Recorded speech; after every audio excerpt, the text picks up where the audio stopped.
anaknya dengan sesuai dengan cara agamanya.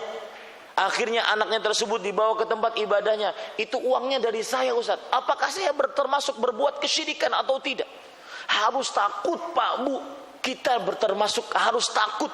Apakah kita pernah berbuat kesyirikan atau tidak? Di sinilah Nabi Ibrahim alaihissalam berdoa, wajnubni wa baniya an na'budal asnam. Jauhkan aku dan keturunanku ya Allah dari menyembah berhala. Harus takut. Di sini pula rahasia kenapa Rasulullah SAW berdoa, Allahumma inni a'udzubika an usyrika bika wa ana a'lam wa astaghfiruka lima la a'lam. Ya Allah, aku berlindung kepadamu dari mensyirikanmu dalam keadaan aku sadar, dan aku memohon ampun kepadamu dari mensyirikanmu dalam keadaan aku tidak sadar. Harus takut kepada kesyirikan. Ya, apalagi kadang-kadang hati ini berbolak-balik, terutama kesyirikan kecil. Rasulullah sallallahu alaihi wasallam pernah bersabda, akhwafu ma akhafu alaikum syirkul asghar. Faqalu wa ma syirkul asghar? Qala ar-riya. Yang paling aku takutkan pada kalian adalah syirik kecil. Para sahabat bertanya, apa itu syirik kecil? Rasulullah sallallahu alaihi wasallam menjawab, ar-riya. Inna rajula la yuzayyinu fi salatihi lima nadhara min nadhari rajul, ay kama qala Nabi sallallahu alaihi wasallam. Artinya, sesungguhnya seseorang salatnya diperindah. Kenapa? Karena ada yang melihatnya. Ini riya. Apalagi riya dalam bersedekah. Ini contoh ya, riya dalam bersedekah. Hati-hati, ini penyakit syirik kecil. Dan penyakit syirik kecil ini ya hanya dimiliki oleh orang-orang ahli ibadah. Contoh ya, riya dalam bersedekah. Misalkan orang nyumbang masjid, entah kipas angin gitu ya, sampai dia mengatakan, dan jumlah nyumbangnya itu sudah lama, kipas anginnya sudah mau hancur, tapi dia ini riya, ujub, sum'ah, ingin memperlihatkan dan mempunyai sifat alman, menyebut-nyebut permintaan, menyebut-nyebut sedekah, pemberian. Perhatikan baik-baik. Orang ini mengatakan, Mas, begini ya Mas, saya sebenarnya nggak mau cerita nih. Saya nggak mau cerita, cuma ini khusus untuk Mas aja, biar Mas tahulah keadaan masjid sebenarnya. Jadi ini riya yang datang dalam bentuk yang lain. Kemudian dia mengatakan kepada si Mas tersebut, tahu nggak Mas, itu kipas angin yang ada di masjid itu dari saya. Sayanya itu sempit gitu. Padahal kipas anginnya gimana Bu? Ngek, udah lama gitu, masih diceritakan aja. Ya, masih diceritakan aja. Ini Bapak Ibu saudara-saudari, contoh yang lain, orang ngungkit-ngungkit pemberian. Ya, ini termasuk riya. Dan ini bisa menghabiskan amal sedekah. Contoh misalkan, ya, menghutangi orang lain. Menghutangi orang lain. Jadi ceritanya saya pernah dicurhati oleh seseorang, Ustadz, saya itu sebelum ke Arab Saudi, kan kalau tenaga kerja tuh sering datang ke kantor mereka, ya ngobrol, ceritalah tentang kehidupan mereka di Indonesia. Ustadz, saya itu sebelum ke Arab Saudi, saya sering dihina orang. Kalau minjem duit itu sering tidak dikasih. Bahkan tidak dikasih itu kadang-kadang dicela-cela, dihina-hina. Ustadz, nanti Ustadz, saya pas pulang sekarang ini bawa harta banyak, walhamdulillah, dan ini halal, saya tidak akan seperti itu. Saya akan katakan kepada mereka, Pak, kalian yang kemarin tidak mau minjemin duit sama saya, ya, saya mah tidak begitu. Nih, ambil. Artinya dia ingin meminjamkan duit ke orang, tapi sambil ngomel gitu loh, untuk balas dendam yang lalu-lalu. Ini sebenarnya riya ya, seperti ini. Ini tidak boleh. Maka perhatikan Bapak Ibu saudara-saudari, Rasulullah sallallahu alaihi wasallam telah menjelaskan janji Allah, siapa yang ingin masuk surga tanpa hisab, tanpa azab, maka dia harus, tidak boleh tidak, meninggal dalam keadaan tidak pernah mensyirikkan Allah Subhanahu wa taala. Kemudian Ada timbul pertanyaan, Ustadz, yang masuk surga tanpa hisab tanpa azab kayaknya sedikit banget. Tadi cuma berapa jumlahnya? 70.000. Ada jawabannya. Mudah-mudahan kita masuk ke dalam hadis yang ini. Lihat, Rasul sallallahu alaihi wasallam mengatakan, Rabbku menjanjikan kepadaku, Dia akan memasukkan surga dari umatku 70.000 tanpa hisab, tanpa azab. Kemudian ma'a kulli alfin sab'una alfan, dan setiap 1.000 dari 70.000 tadi itu akan membawa 70.000 yang lain. Alhamdulillah. Masih ada kesempatan. Ya. Kemudian selanjutnya wa thalathu hasayatin min hasayati. Kemudian 3 tumpukan atau 3 apa kalau orang mengambil begini? 3 raupan dari kedua tangan Allah Subhanahu wa taala 3 kali. Dan kita ya tidak mengetahui bagaimana besarnya tangan Allah Subhanahu wa taala. Jadi manusia-manusia itu akan diraup oleh Allah Subhanahu wa taala sebanyak 3 kali. Mudah-mudahan kita termasuk di dalamnya. Makanya kalau mau minta surga itu ya, jangan ada orang, Pak, pesimis banget hidupnya. Jadi saya pernah punya kajian ya di beberapa tempat begitu. Setiap kali kajian kita berbicara tentang amal ibadah, menjauhi ketaatan, sampai beliau mengatakan, Ustadz, lihat ya, Ustadz, masuk surga itu kayaknya sulit banget ya. Memang sulit. Rasulullah SAW pernah bersabda ketika beliau ditanya oleh Abu Dzar atau Abu Hurairah, Ya Rasulullah,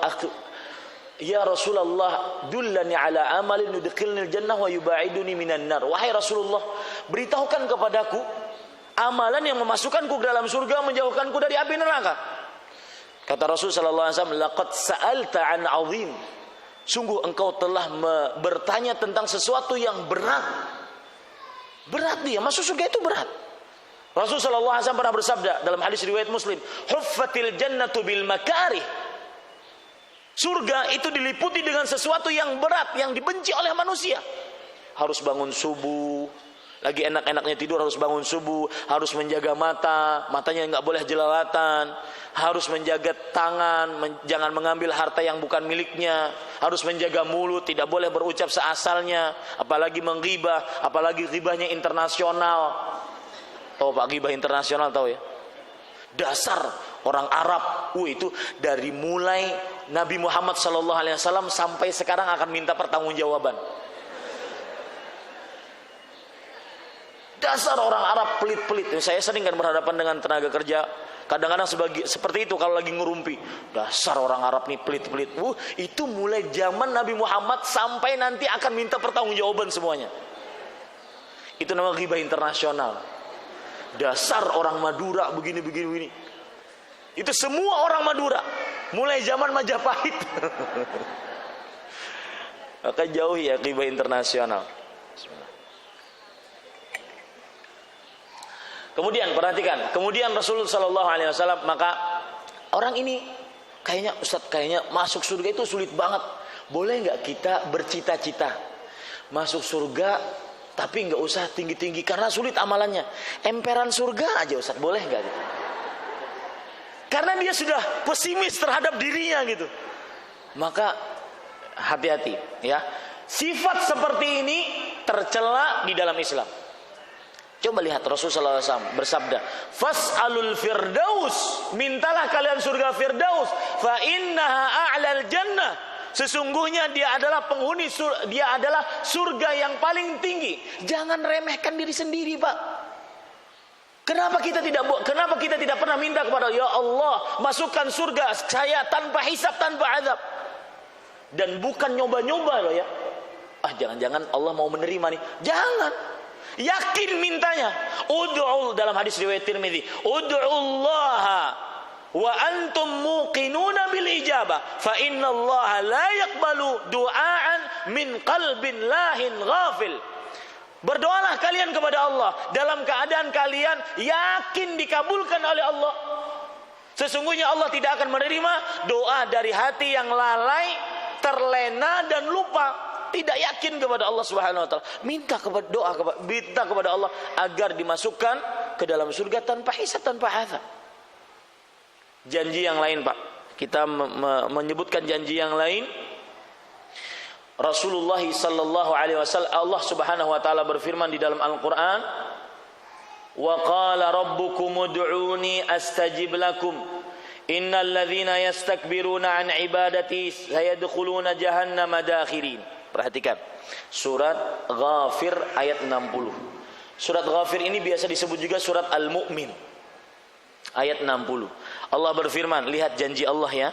Mudah-mudahan setelah ini kita semangat berdoa. Mudah-mudahan setelah ini apapun permasalahan kita tidak langsung minta kepada orang lain untuk berdoa. Kita langsung berdoa. Saya pernah, Pak, ini sebelum saya artikan dan saya jelaskan janji Allah ini ya. Di Banjarmasin di kota saya itu ada orang tua mengadu, "Ustadz, tolong dong ruqyah anak saya. Kenapa, Bu? Dia kerasukan jin. Katanya jin singa Majapahit, Ustaz." Subhanallah, saya bilang, "Ibu, gini Bu, saya bukan tidak mau meruqyah anak ibu. Dan memang saya bukan ahli ruqyah ya. Saya bukan tidak mau meruqyah anak ibu, tetapi ibu ini kan ibunya." Ini saya sindir orang tua yang sering kalau anaknya sakit langsung minta kepada orang lain. Ibu ini kan ibunya. Ibunya itu punya kans, kesempatan besar untuk dikabulkan doa. Dan kenapa demikian? Karena orang yang berdoa itu lebih percaya diri kepada Allah Subhanahu wa taala. Lebih dia bertawakal kepada Allah.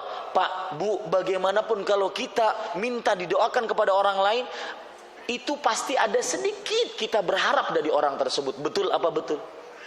Ya. Kita datang kepada orang soli, kita datang kepada kiai, habib, ki ageng, tuan guru. Bagaimanapun kita ada sedikit bersandar kepada orang tersebut. Ini yang dijauhi. Maka lebih baik berdoa, ruqyah sendiri anaknya. Toh ruqyah bacaannya tidak aneh-aneh dalam Islam itu ya. Perhatikan. Ini disebutkan faedahnya dari Ustadz Firanda hafizahullah ta'ala. Ketika beliau membaca ayat yang berbunyi, "Wa ma arsalnaka illa rahmatan lil alamin." Dan tidaklah kami utus engkau kecuali rahmatan lil alamin. Dalam Islam itu, kata beliau, amalan itu tidak ada yang khusus. Nggak ada. Amalan itu semuanya bisa dilakukan oleh siapapun.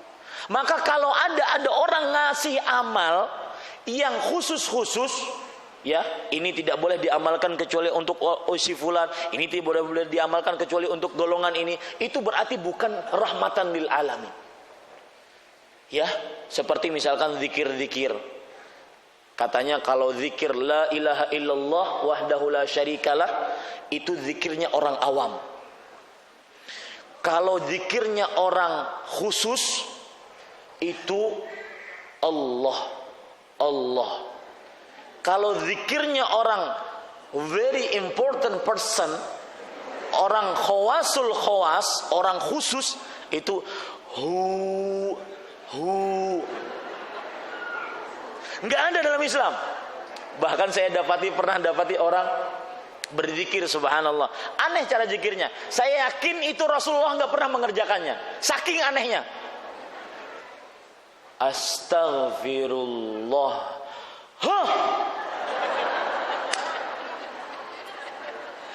Allah, subhanallah.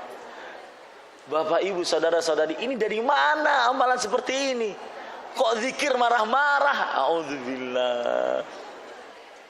Ya, nggak ada dalam Islam seperti itu. Ini Bapak Ibu saudara-saudari yang dimuliakan oleh Allah Subhanahu wa taala.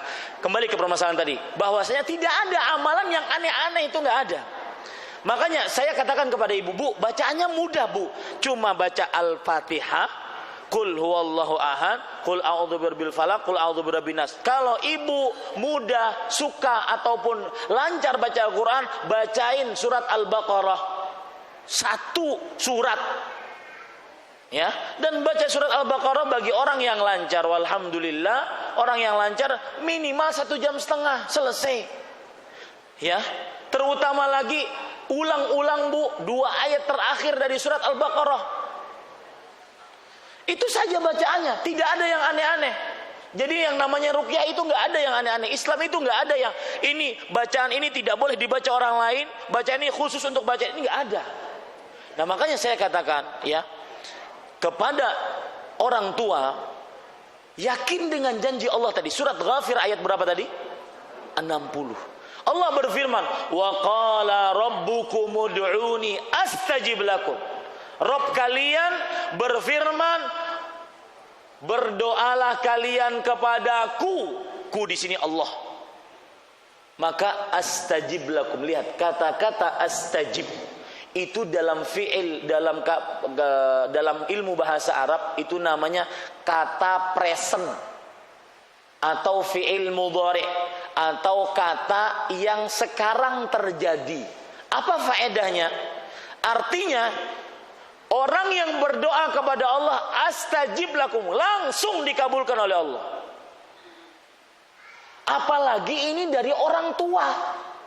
Rasul sallallahu alaihi wasallam bersabda, thalathu da'awatin mustajabah, 3 doa yang dikabulkan oleh Allah. Doa yang pertama dari 3 dikabulkan oleh Allah, da'watul walidi, doanya orang tua. Maka yakin dengan doa seperti itu. Ini saya menyinggung kadang-kadang kita orang tua cepat-cepat sekali, ayo bawa ke Ustadz Sifulan biar nanti mendoakan. Orang tuanya belum berdoa. Boleh minta doa kepada orang soleh yang masih hidup, silahkan. Ya, asalkan bacaannya pun sesuai dengan Al-Quran dan Sunnah. Ya, jangan minta kepada yang tidak sesuai dengan Al-Quran dan Sunnah. Boleh, silahkan kepada orang yang saleh, silahkan. Tetapi jangan lupa Anda, wahai para orang tua, Anda punya kesempatan besar untuk mendoakan anak-anak Anda. Dan ingat, mendoakan anak bukan hanya di atas sajadah di dalam masjid. Kapan Anda bisa doakan orang tua? Pak, Rasul, janji Allah tidak pernah mungkir. Salah satu janji Allah adalah diucapkan oleh Rasulullah. Thalathul da'watin mustajabah. 3 doa yang tidak dikabul, tidak ditolak oleh Allah, dikabulkan oleh Allah. Doakan anak kita. Ini tidak sebagian orang tua kadang-kadang mendoakan anaknya buruk. Dia sadari atau tidak sadari, apalagi kalau lagi marah. Ya, dasar nih anak susah diatur. Oh ternyata anak tersebut dari mulai doa itu sampai tua susah diatur, orang tuanya yang doakan. Hati-hati lisan kita. Doa orang tua itu mustajab. Hati-hati lisan kita. Ingatkan hadis riwayat Bukhari, ada seorang ahli ibadah namanya Ibnu Jurayj. Jurayj bukan Ibnu Jurayj. Jurayj ini beliau adalah ahli ibadah. Dan ada satu kaidah menarik disebutkan oleh para ulama hadis, jika Rasulullah sallallahu alaihi wasallam bercerita tentang cerita dahulu, itu berarti diambilkan dari cerita Bani Israel. Jurayj ini ahli ibadah dari Bani Israel.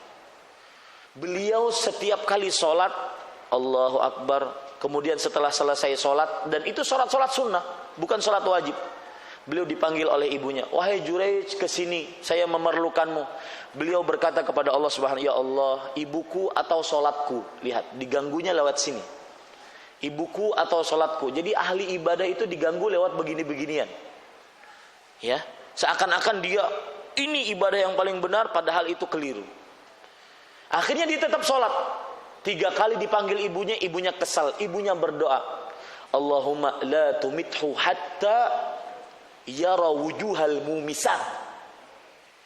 Ini saya ceritakan ini sekali lagi gunanya orang tua agar tidak lepas mendoakan orang anaknya. Apapun untuk anak kita doakan. Ya. Kemudian artinya apa? Ya Allah, jangan engkau wafatkan Jurayj, kata sang ibu nih berdoa saking keselnya kepada anaknya.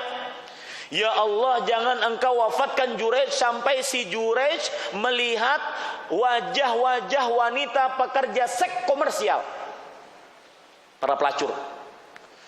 Akhirnya bagaimana? Sudah berlalu waktu, ternyata doa ibu kabul. Lihat, doa ibu itu kabul. Bagaimana? Orang-orang di kampung Jurej, ya, mengatakan Jurej itu ahli ibadah. Tidak ada yang bisa menggoda Jurej itu. Wanita mana saja tidak ada yang bisa. Akhirnya apa yang terjadi? Ada seorang wanita pekerja seks komersial mengatakan, saya yang bisa mengganggu Jurej. Datanglah dia ke tempat Sauma'ah dulu. Kalau beribadah itu bukan di masjid, tetapi ada tempel-tempel begitu, ya, ada semacam bihara-bihara tersebut, beribadah di sana. Diketuk pintu, Jurej ibunya saja tidak digubris, apalagi perempuan wanita pekerja seks komersial. Sangat mudah bagi Jurej untuk menolaknya. Ibunya yang manggil, dia tidak mau. Lagi asyik dengan ibadahnya, apalagi cuma wanita pekerja seks komersial. Ya, akhirnya minta masuk wanita pekerja seks komersial tersebut, kemudian ditolak oleh Jurej. Yang penting kan wanita pekerja seks komersial tersebut sudah ke situ. Orang-orang kampung sudah tahu bahwasanya si wanita jalang ini ke situ. Tidak beberapa lama wanita ini hamil. Kemudian orang kampung gerah. Wahai Jurej, kamu ngaku ustadz, ternyata ngamilin anak orang. Dihancurkan semua tempat ibadah Jurej tadi. Kemudian mau dipukulin si Jurej. Kata Jurej, sebentar, saya ingin sholat dulu kepada Allah, minta kepada Allah. Sholatlah dia 2 rakaat. Dan terbukti kan doanya ibu terbukti. Apa doanya ibu tadi? Jangan diwafatkan Jurej kecuali melihat wanita-wanita siapa? Pekerja seks komersial. Di sini sudah terbukti, sudah mustajab, manjur doanya sang ibu. Tapi saya lanjutkan ceritanya biar kita lebih mengetahui cerita ini, cerita tentang Jurej ini. Akhirnya beliau sholat 2 rakaat, dan di sini terdapat ibadah itu akan memberikan petunjuk kepada seseorang. Ingin diberikan petunjuk, dekatkan diri kepada Allah. Ya, dekatkan diri kepada Allah, dapat petunjuk. Baik apa saja, permasalahan apa saja. Orang Jurej ini sholat 2 rakaat, kemudian dia berdoa kepada Allah, ya Allah, tunjukkan bapak si anak ini. Sungguh bukan aku yang mengerjakannya. Kemudian ditanyalah oleh Jurej, anaknya masih bayi, ya, masih cabang bayi, dipangku oleh ibunya. Wahai bayi, siapa bapakmu sebenarnya? Makanya kata para ulama, ada bayi-bayi yang berbicara ketika masih di buayan. Di antaranya Nabi Isa, yang kedua adalah bayinya Jurej. Bayinya Jurej ini, ya, siapa bapakmu sebenarnya? Si bayi mengucapkan, si cabang bayi mengatakan, bapak saya sebenarnya adalah penggembala kambing. Rupanya wanita pekerja seks komersial tersebut berhubungan dengan si penggembala kambing. Selesai cerita Jurej. Tapi yang jadi pelajaran bagi kita, doa orang tua itu apa? Manjur, mustajab. Ya. Dan ini janji Allah. Wa qala rabbukum ud'uni astajib lakum. Rabb kalian berdoa, ya. Rabb kalian berfirman, berdoalah kalian kepadaku, aku akan kabulkan langsung doa kalian. Bahkan Allah mengancam, ini yang malas-malas ngangkat kedua tangan, ya, yang bersandar kepada kekuatan badan, kekuatan harta. Sering kan manusia seperti itu. Apalagi sudah bikin planning dari A sampai Z, seakan-akan pokoknya ini jadi nih. Disentil aja dari Allah, oleh Allah sedikit saja, A-nya saja yang disentil, B sampai Z-nya belum, itu hancur semua rencananya. Karena kenapa? Karena dia tidak bersandar kepada Allah. Makanya para ulama mengatakan, ad-du'a biduni sa'yi hadza jahlun murakkab, was-sa'yu biduni du'a hadza mutakabbir. Artinya, doa saja tanpa usaha ini bodoh kuadrat. Ya Allah, berikan saya anak. Ya Allah, berikan saya anak. Tapi enggak nikah, enggak dapat anak. Ini bodoh kuadrat. Ya, yang kedua kebalikannya, berusaha tapi tanpa doa, ini orang yang sombong. Makanya Allah mengatakan, innalladzina yastakbiruna an ibadati sayadkhuluna jahannama dakhirin. sesungguhnya orang-orang yang menyombongkan dirinya, dia tidak mau berdoa kepadaku, akan masuk ke dalam neraka jahanam sekuat-kuatnya. Maka Pak, berdoa kepada Allah. Apapun keperluan kita. Bahkan Allah itu, ya, Allah itu nggak seperti orang kaya, makhluk kaya nggak. Allah itu Khalik yang kaya. Ya, kalau makhluk orang kaya, sebagian orang, kayak saya pernah punya adik ya. Jadi di Banjarmasin itu ada kebiasaan begini. Ada orang-orang miskin yang mereka disempitkan rezekinya oleh Allah, setiap hari selalu mendatangi rumah-rumah tertentu. Minta-minta kepada rumah-rumah tertentu. Nah, kebetulan yang sering diminta ini rumah saya. Di situ ada adik. Waktu itu saya keluar rumah, beliau nelpon saya, "Kak, kenapa sih orang itu minta ke kita aja? Di sana yang lebih kaya kan banyak itu." Ya, artinya orang yang lebih diluaskan rezekinya kan lebih banyak. Kenapa mintanya ke kita? Ini model-model makhluk kaya. Ya. Kalau diminta sekali, oke lah. 2 kali sudah muka rona wajahnya sudah berubah. 3 kali dalam hati, ente terus yang minta yang lain kek. Ini orang kaya yang dari makhluk, dan tidak semua itu, saya tidak mengklaim semua. Tapi kalau Khalik Allah, dalam riwayat Tirmidzi Rasul sallallahu alaihi wasallam bersabda, "Man lam yas'alillah yaghdab alaih." Yang tidak minta kepada Allah, Allah malah murka kepadanya. Berarti pemahaman dari hadis ini adalah semakin kita minta, semakin Allah apa? Senang. Kita ini berhadapan dengan Zat yang Maha Pemurah, Razzaq, Wahhab, yang Maha luas rezekinya, yang Maha Pemberi dengan segala macam pemberian. Ini Bapak Ibu saudara-saudari yang dimuliakan oleh Allah, minta kepada Allah. Yakin janji Allah, Allah akan memberi.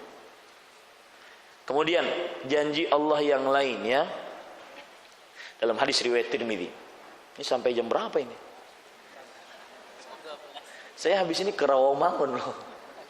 Ya, perhatikan. Ini yang terakhir lah ya.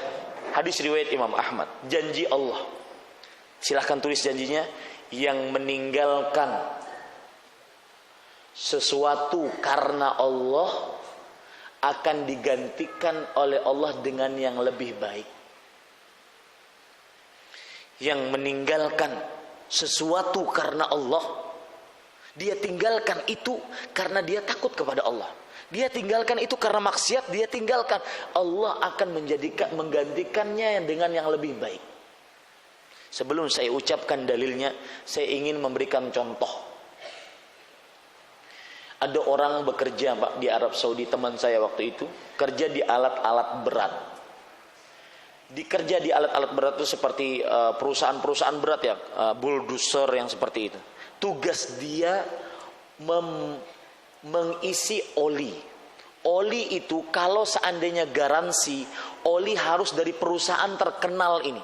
Dan oli dari perusahaan terkenal ini mahal sekali harganya.